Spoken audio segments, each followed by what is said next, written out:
بسم اللہ الرحمن الرحیم صلی اللہ علیہ وسلم السلام علیکم ورحمۃ اللہ وبرکاتہ۔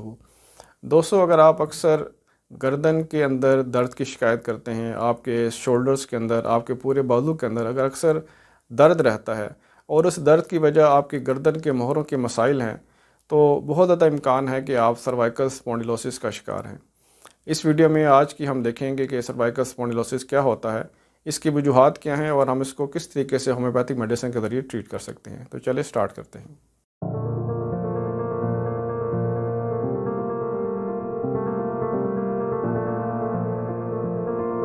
سروائیکل اسپونڈیلوسس کیا ہوتا ہے؟ سروائیکل ہماری ریڑھ کی ہڈی کا پہلا حصہ ہوتا ہے جو کہ ہماری گردن کے پیچھے والے جو مورے ہیں C1 C2 سے لے کر C7 تک، یہ ہمارے گردن کے یا سروائیکل ریجن کے مورے ہوتے ہیں۔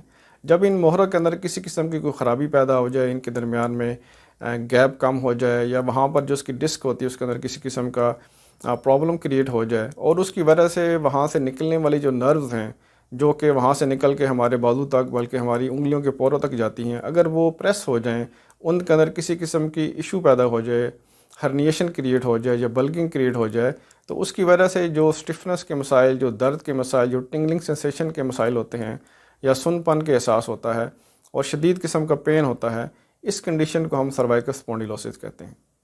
اب ہم دیکھتے ہیں کہ کامن سمپٹمز، عام علامات سروائیکل اسپونڈیلوسس میں کیا ہوتی ہیں۔ سب سے پہلا جو سمٹم ہے وہ درد کا احساس ہے۔ یہ درد کا احساس آپ کو گردن کے پچھلے حصے میں ہو سکتا ہے، یہ درد آپ کا سر کی طرف بھی جا سکتا ہے، آپ کے شولڈر کے ایریاز میں، یہاں پر بیک میں رہ سکتا ہے، یا یہ درد ٹریول کرتا ہوا آپ کے پورے بازو سے لے کر آپ کے ہاتھوں کی انگلیوں تک جا سکتا ہے۔ جو دوسرا اہم سمٹم ہے وہ ہے سٹفنس۔ آپ کو سختی کا احساس یا جکڑن کا احساس ہو سکتا ہے، اور یہ احساس بھی آپ کو گردن سے لے کر آپ کے پورے بازو میں ہو سکتا ہے، یا کسی بھی ایریے میں، اس ایریے میں سے کسی بھی ایریے میں ہو سکتا ہے۔ ایک تیسرا جو اس کا اہم سمٹم ہے وہ نمبنس یا سن پن کا احساس ہوتا ہے۔ آپ کو ایسے لگتا ہے جیسے آپ کا ہاتھ سویا ہوا ہے، آپ کے بازو سو رہے ہیں، یا اس میں نمبنس کا احساس جس کو ہم کہتے ہیں۔ اس کے علاوہ چوتھی اہم علامت ٹنگلنگ سینسیشن، یعنی کہ سوئیاں چبھنے کا احساس اگر آپ کو ہوتا ہے تو یہ بھی سروائیکل اسپونڈیلوسس کی ایک اہم علامت ہے۔